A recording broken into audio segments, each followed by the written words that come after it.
माननीय जी, संविधान के बारे में इतनी चर्चा परिचर्चा हो रही है, इतना हल्ला गुल्ला क्यों हो रहा है? देखिए शिवेंद्र जी, संविधान के बारे में जो चर्चा परिचर्चा चल रही है, सबको लग रहा है कि संविधान के बारे में उसका विपक्षी कुछ गड़बड़ कर रहा है। विपक्ष को लग रहा है कि सत्ता पक्ष कांग्रेस को नुकसान पहुंचा रहा है। सत्ता पक्ष को यह प्रतीत हो रहा है, यह विश्वास हो रहा है कि कांग्रेस ने ही संविधान का धता बताया है। तो दोनों का ब्यौरा लेना यहां पर जरूरी है। पहली बात तो हम जब देखते हैं कि संविधान मूल रूप में था, तो उसमें छेड़छाड़ किसने की, कब की, किन किन कारणों से की, किन किन परिस्थितियों की, किसने अपने अहंकार की पूर्ति के लिए संविधान में परिवर्तन किया और किसने जनता के सत्कार के लिए संविधान में परिवर्तन किया। तो एक बात तो जान लीजिए कि संविधान में कुछ चीजें बेसिक स्ट्रक्चर है जिसमें कोई बदलाव नहीं हो सकता है, और कुछ चीजें ऐसी हैं जिनमें समय के अनुरूप या जनभावनाओं के अनुरूप संविधान में अमेंडमेंट हो सकता है, परिवर्तन हो सकता है। लेकिन सबसे पहले कांग्रेस सत्ता में आई, तो हम पहले कांग्रेस की ही चर्चा करें। आखिरकार संविधान की जो मूल प्रति थी उसमें तमाम देवी देवताओं के फोटो बने थे, लेकिन आज का जो संविधान हम पाते हैं उसमें किसी का फोटो नहीं है। तो सवाल यह है कि जैसे गुरुकुल का, नालंदा का और तमाम हमारे देवी देवताओं का जो फोटो था, भगवान कृष्ण का, अर्जुन का, भगवान राम का, हनुमान जी का, किसने हटवाया? तो आपको उत्तर मिलेगा कांग्रेस ने हटवाया। या कहिए कि सनातन का भगवा ध्वज जो राष्ट्रीय ध्वज होने के एकदम समीप था, तो इसको किसने रोका? अब भारत का दूसरा नाम इंडिया हो गया, जबकि भारत का दूसरा नाम हिंदुस्तान होने की बात चल रही थी संविधान निर्माण के समय। तो किसने उसको रोका? बहुत सारी चीजों के लिए कांग्रेस जिम्मेदार है। आप कह सकते हैं कि लंबा शासन रहा है तो लंबी उनकी जिम्मेदारी भी होगी। बिल्कुल, लंबे शासन काल में अच्छा काम किया होता संविधान के प्रति तो उनकी अच्छी बात की जिम्मेदारी होती, अच्छी बात की चर्चा होती। अब आप देखें कि धर्म निरपेक्ष या पंथ निरपेक्ष कहिए, सेकुलर शब्द मूल कॉन्स्टिट्यूशन में कभी नहीं था। बाद में धर्म निरपेक्ष शब्द डाला गया और उसको बेसिक स्ट्रक्चर माना जाता है। तो सवाल है कि बेसिक जो इनिशियल कॉन्स्टिट्यूशन था, ओरिजिनल कॉन्स्टिट्यूशन था उसमें जो शब्द या जो कॉन्सेप्ट ना हो उसको आप बेसिक स्ट्रक्चर बाद में मान लेते तो बड़ी अजीब सी बात हुई। इसी तरह से जैसे लोकतंत्र और संविधान एक ही चीज है। सरदार पटेल को 15 में से 14 प्रांतीय सभाओं में उनको नेता चुना गया, सरदार पटेल को, लेकिन वह प्रधानमंत्री तो बने नहीं।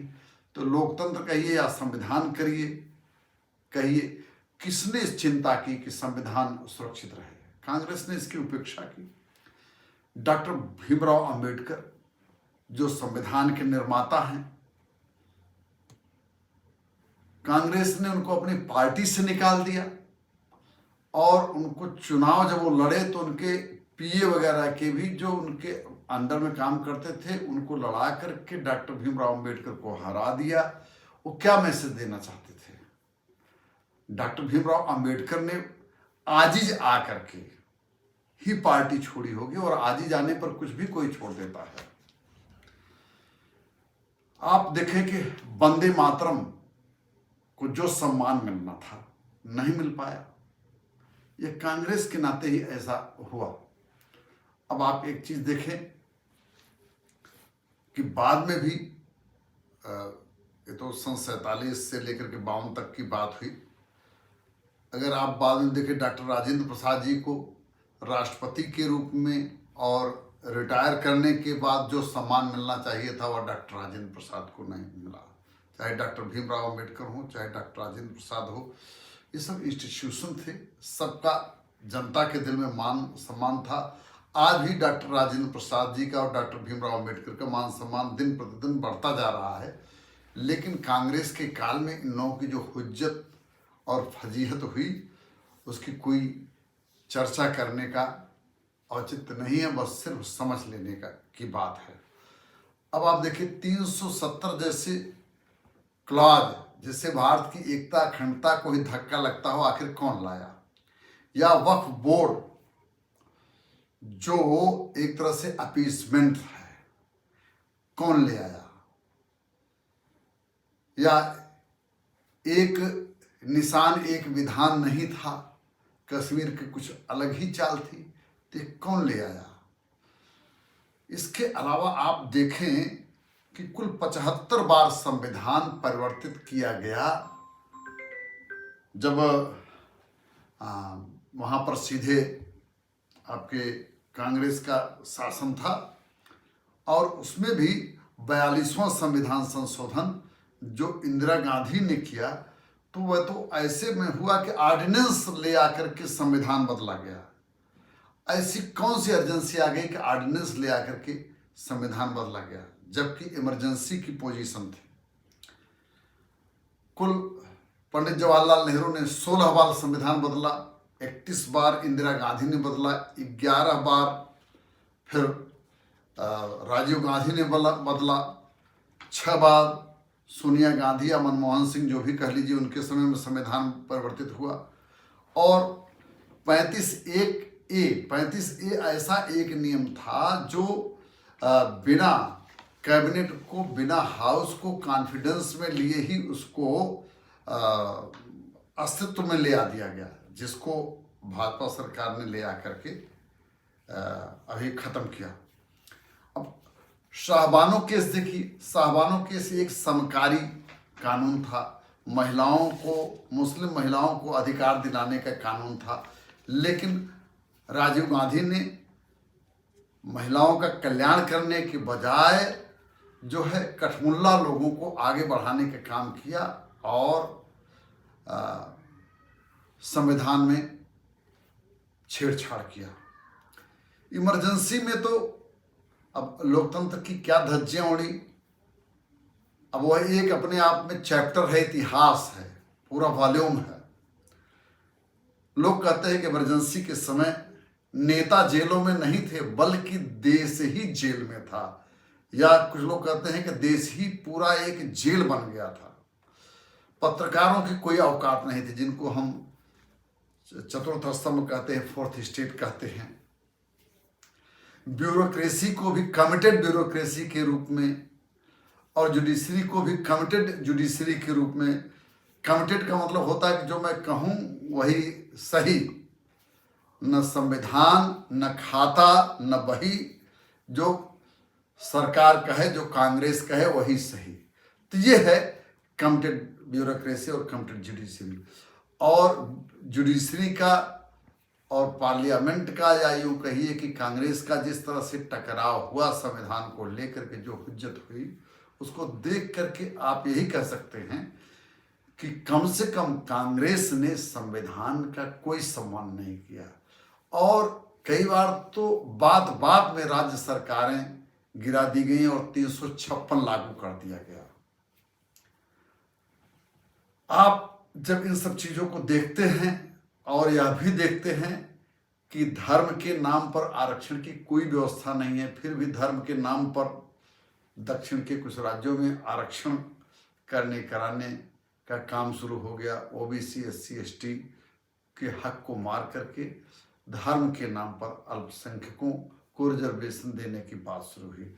इतना देखने के बाद क्या चीजें स्पष्ट होती हैं। बैंकों का राष्ट्रीयकरण इंदिरा गांधी ने किया, लेकिन उस राष्ट्रीयकरण में गरीबों का कैसे खाता खुलेगा, बैंक में उनकी कैसे हिस्सेदारी होगी, गरीब कैसे बैंक से कवर होंगे, इस बारे में कोई चिंतन नहीं किया गया। राष्ट्रीयकरण इसलिए किया गया था कि इससे गरीबों का भी कल्याण हो सके। लेकिन बैंकों का राष्ट्रीयकरण तो हो गया, लेकिन गरीब जस के तस छोड़ दिए गए। किसी गरीब का खाता खुलाने का कोई प्रयास नहीं किया और खाते में पैसा देने की बात तो दूर ही हो गई। अब बात आती है कि बीजेपी ने या वर्तमान सरकार ने 356 लगाने में या किसी भी कानून को तोड़ने फोड़ने में बीजेपी का कोई हाथ नहीं है, बल्कि जो 3 तलाक की चीज, 3 तलाक को खत्म करने की बात जो महिलाओं के हित में होनी थी वह बीजेपी के कार्यकाल में ही हुई। और प्रधानमंत्री का बेटा ही प्रधानमंत्री हो, इस तरह के राजवंशी या वंशवादी सिद्धांत को तोड़ने का काम भाजपा ने किया। तो जो लोग संविधान की ऐसी तैसी कर दिए वह लोग आज बता रहे हैं कि संविधान खतरे में है। एक चीज समझ लीजिए कि राष्ट्रवादियों के, सनातनियों के, या यूं कही कि सनातन और सुशासन में जिसका अखंड विश्वास है, उनके समय में संविधान को मजबूत बनाने का ही कोई प्रयास होगा, गंभीर प्रयास होगा। उसको कमजोर करने के कोई भी प्रयास आप नहीं दे सकते हैं। देश में इस समय संविधानवाद का राज्य है। क्या? संविधानवाद, कॉन्स्टिट्यूशनलिज्म, कॉन्स्टिट्यूशन का अनुपालन करने का, उसका कंप्लायंस करना। 42वें संविधान संशोधन में संविधान में इतना सारा कुछ डाला गया कि लगने लगा कि यह संविधान एक मिनी कॉन्स्टिट्यूशन हो गया है। मतलब कि 42वें संविधान संशोधन को एक मिनी कॉन्स्टिट्यूशन कहा जाता है। इतने व्यापक परिवर्तन हुए। और मैं चलते चलते कवि नागार्जुन की वह कविता पढ़ना चाहता हूं कि जिसमें उन्होंने कहा है कि इंदिरा गांधी ने लोकतंत्र तहस नहस कर दिया है, संविधान की ऐसी तैसी कर दिया है, और अब कोई गुजारा नहीं है। और आज तमाम लोग जो उस समय कांग्रेस के साथ नहीं थे बल्कि विरोध में खड़े थे, वही लोग आज संविधान बचाने का ढोंग रचने वाली कांग्रेस के साथ खड़े हुए हैं। बहुत विचित्र है, क्या से क्या हो जाता है देखते देखते। एक और आर्टिकल मैंने वीडियो बनाया था कि शुभ बोले तो शुभ बोले, चलनी भी बोले जिसमें 72 छेद। तो ये 75 संविधान संशोधन और 72 छेद कॉन्स्टिट्यूशन में यह किसने किया, अब आप हम सब लोगों के समझ में आ गया। कवि नागार्जुन थे। कवि नागार्जुन ने इंदिरा गांधी के इस तानाशाही रवैये को, लोकतंत्र विरोधी रवैये को और संविधान विरोधी रवैये को देखते हुए मुहफत तरीके से एक कविता लिखी। जाने तुम कैसी डायन हो, जाने तुम कैसी डायन हो, जय हो जय हो हिटलर की नानी की जय हो। किस चुड़ैल का मुंह फैला है, संविधान का पोथा देखो पूरा का पूरा लील रही है। देसी तानाशाही का पूर्णावतार है, लोकतंत्र के मानचित्र को रौंद रही है, कील रही है। लोकतंत्र के मानचित्र को रौंद रही है, कील रही है। सत्ता मद की बेहोशी में हाँफ रही है, आएं बाएं बकती है कैसे, देखो कैसे कांप रही है। संविधान का पोथा देखो पूरा का पूरा लील रही है। बहुत बहुत धन्यवाद। वंदे मातरम, वंदे भारतम।